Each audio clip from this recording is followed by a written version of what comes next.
First Minister Nicola Sturgeon is here. Congratulations. Thank you very much, Lorraine. Spot on. Massive turnout. You know, the third biggest party in the UK. Did it surprise even you?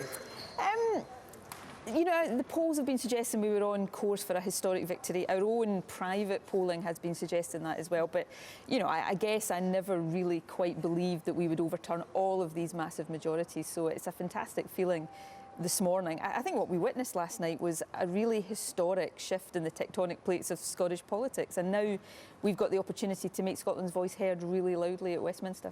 Now, you were called by one newspaper the most dangerous woman in Britain.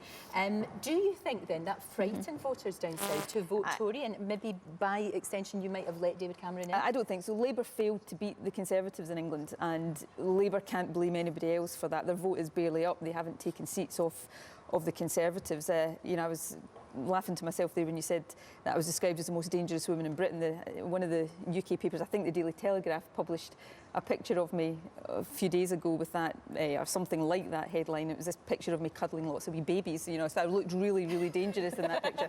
I mean, we've said all throughout this campaign we want to make Scotland's voice heard, and we will do that.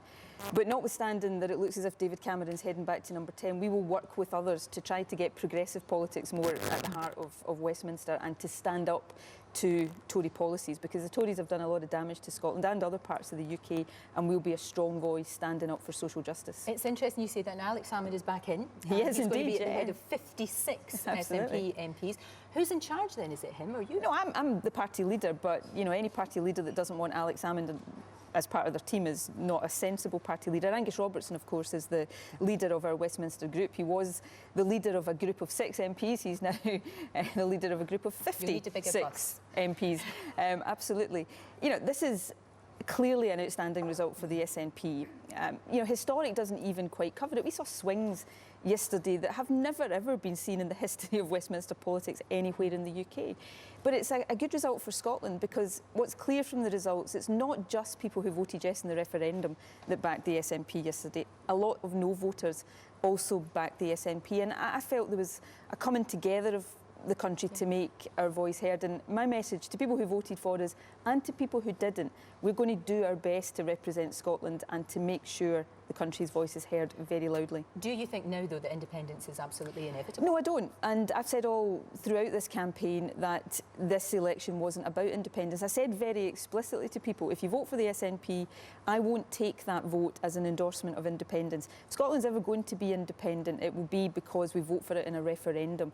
This election was about making Scotland's voice heard, and as I say, the results show that many people who would have voted no, and who might vote no if the referendum was tomorrow, voted SNP because they saw the SNP and see us as the best way to represent Scotland at Westminster. And I'm not going to turn my back in any of the promises we made to people during the election campaign. We're going to do our very best for the people who've put their trust in us. You've had no sleep. Will you get some time to celebrate? Well, I'm heading down to London shortly. Obviously, today is the VE Day anniversary, so I'll be representing the Scottish Government at the commemorations at the Cenotaph this afternoon. A very important day, and you know, I think everybody's thoughts across the country will turn to that anniversary.